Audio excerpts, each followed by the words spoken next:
We have such a strong rally going on. All you need to do is look at this bottom ticker and you can see Dow, NASDAQ, S&P, Russell, green on the screen.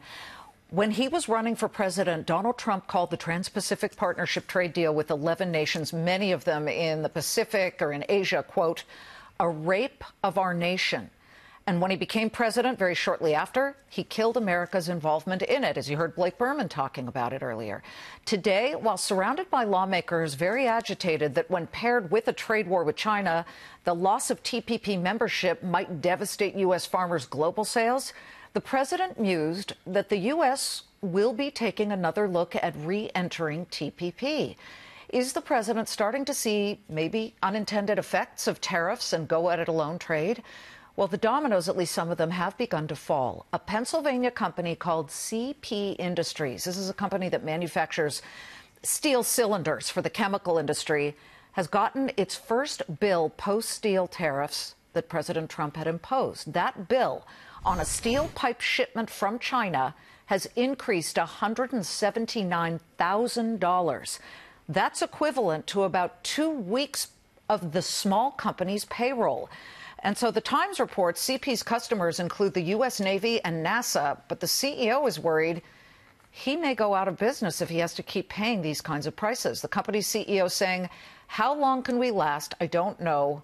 We could go down relatively fast. But what if the U.S. rejoins TPP, as the president hinted today? Is that even possible at this stage? We bring in Raymond James Washington policy analyst Ed Mills.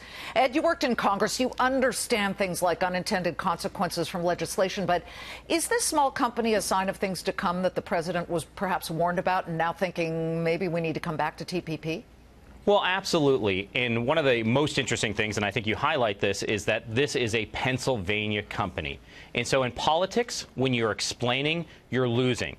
The road to the White House went through Pennsylvania. The road for Republicans to maintain the congressional majority in the House goes through Pennsylvania. You don't like having a story like this where all politics is local and you have to look folks in the eyes and say these tariffs might not have been good for the state. They might actually cause harm. You just said, and I hadn't heard that when you're explaining, you're losing. He has explained that we may have to have short-term pain. We, as in some of these companies, like this CP company that makes these canisters, to have long-term gain. Is that at all a message that people would embrace as they're possibly facing no money to make payroll? Yeah.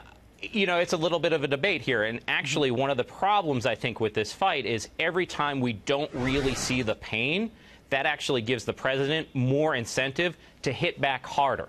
We hear consistently that the Chinese want to negotiate, and every time we get that headline, the market rallies. When I talk to folks here in D.C. and say, isn't this what we want, there's a yes, but.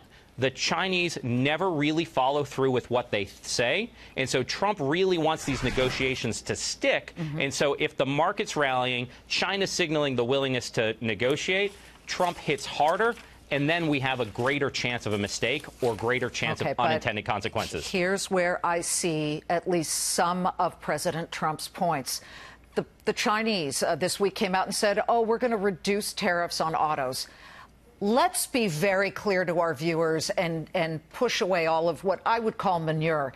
That is simply reiterating an existing promise the Chinese had made a year ago, and we haven't seen that at all.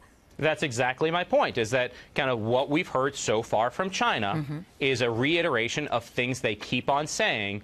And when you're kind of getting into these details, you know, there's a hard way of kind of knowing if they're going to follow through. And that's why I think the president here is incentivized to hit back harder, looking to see if this gets hit. And so what we've advised clients as it relates to these trade headlines is that the headlines are going to get worse before they get better. We get a negotiated settlement at the end of the day. But before that, it's going to be a tweet or two with the market down quite significantly on different variable days. The market is very close to session highs right now. We're just points away. We're up 387 for the Dow, and that's not the market. That's 30 stocks. The S&P is jumping as well.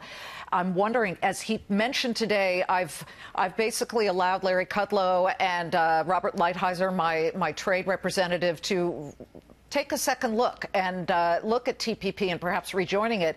Before Larry Kudlow joined the administration as the top economic advisor, he had looked straight into television cameras and said, Mr. President, tariffs are a tax. On the surface, it looks like that for companies that need to buy steel for their operations, and we could even put up aluminum prices, which have jumped 7% since this tariff was put into place, or is this just a manifestation of perhaps Larry having some more power and really having the president's ear? So you rejoined TPP for two reasons. One, TPP was always about getting the rest of the world together, enforcing new rules on China. To gang up on China. To gang up on China. China was never part of TPP. There was a conflation that went on where it said this was a trade deal with China. It was never the case. The second reason why you rejoined is that Congress has given the president fast-track authority. That allows any trade deal to get through Congress with a majority vote in the House and a majority vote in the Senate. You can add a number of these things to the trade deal where you get the ability to change U.S. laws that you normally couldn't get 60 votes on in the Senate with an up or down vote in the Senate. Okay. And that's why you rejoin it. Highs of the session, we up 391. We just touched it. We're just below it right now. Ed Mills of Raymond James, thank you very much. Good clarifications and making our viewers a little more knowledgeable on the issue.